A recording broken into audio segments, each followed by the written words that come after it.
It's Saturday. It's one of the busiest days of the week.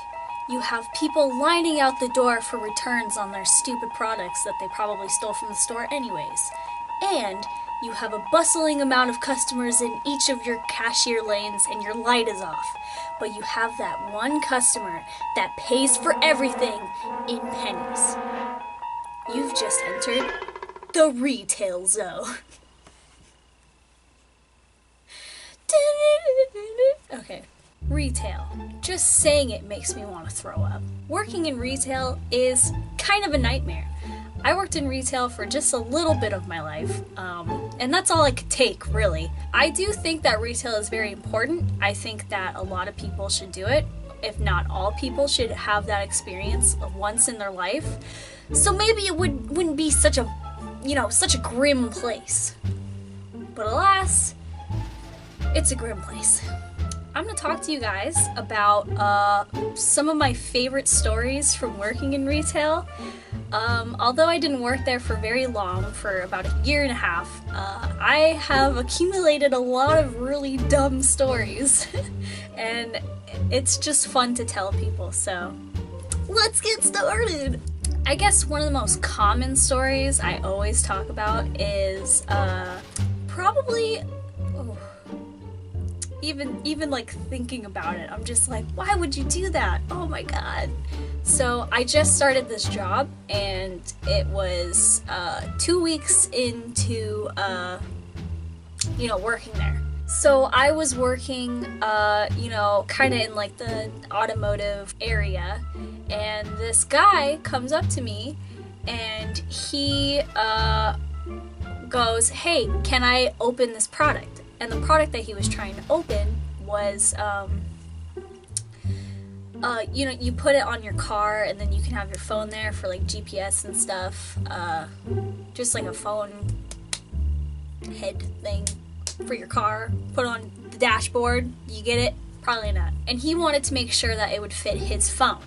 So he wanted to open it and put the phone in the product, right? But I told him, I said, well, sir, the names of the types of phones it fits is on the back of the box. And I showed it to him. And he goes, I don't have that phone. And I'm like, well, okay, well, it won't fit. What do you want me to say? And he's sitting there and he goes, well, can I open it? Can I open it? I don't know why I cared so much, but I was really fighting for this product to not be opened. I was basically there saying, look, if you open it before you buy it and it doesn't fit your phone, then you have to return it and you're not going to get as much money back and blah, blah, blah. Like, I was just, common logic, right? And he was like, well, what's the return policy? And, I was new, so I didn't really understand the return policy very well. I wasn't fluent in it. It was my only 2 weeks, okay? Only 2 weeks! I was bumbling. I was like, well, I don't know, like, I could ask somebody. And he was like, you're stupid, aren't you? And I was like, a little bit. This was kind of like my welcoming to retail, was this part. He was like, I was getting frustrated, so I was just like, look, either you open it and, it doesn't fit, or you just, either you buy it or you don't. Either you buy it or you don't. That's just what I was saying. And then I walked away.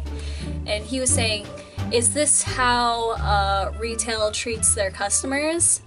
And I was just like, well, I mean, if their customers are being mean to them, like, we're humans too.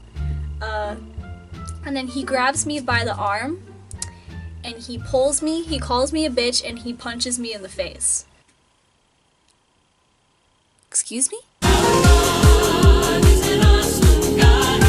A grown man in his like late 20s looked at I think I was 19 at the time, looked at this little tiny 4'11" teenage blonde girl and punched her in the face because he couldn't open a product before he could buy it. So that was like, and I was new. I was just a little 19-year-old girl, and I was really fucking scared, right? So I didn't really know what to do. I wasn't thinking very clearly, so I ran to the back of the store and I was crying. That was my reaction. I had no one to talk to about it. I didn't really know what to do. I didn't call the police. I didn't call security. I didn't do anything. And I didn't talk to anyone about it because I was scared. I was really scared. But luckily the guy never came back in the store, so it was fine. Usually a lot of the shittiest stories always happen when I'm working in the electronics department. Just because, like, everything there is really expensive and I'm not really fluent in everything that's back there, and people just get so anxious whenever they're buying something that's really expensive, and I understand that, but I can't handle that stuff. I'm really sensitive, so. But this, I always talk about this, and it makes my day every time I talk about this story. This couple, Asian couple came in, and, you know, they weren't fluent in English, so I was trying my best to understand them. So they basically wanted, their home phone to be repaired. And they brought their entire home phone, unplugged from the phone jack from the house, the entire thing, and they took it and they dumped it on the table. And I'm sitting there like, I don't know how to fix this, but I appreciate you thinking I'm really smart and stuff. I did fix their problem. What was wrong was that, what was wrong was that the phone that you talk in, it wasn't charged. So they had to put it in the phone jack for it to charge. That was their problem. We charged it for a little bit, and then I put it to his ear, and then he heard the ring, and he was like, oh, it works. And I was like, yeah, you just gotta charge it.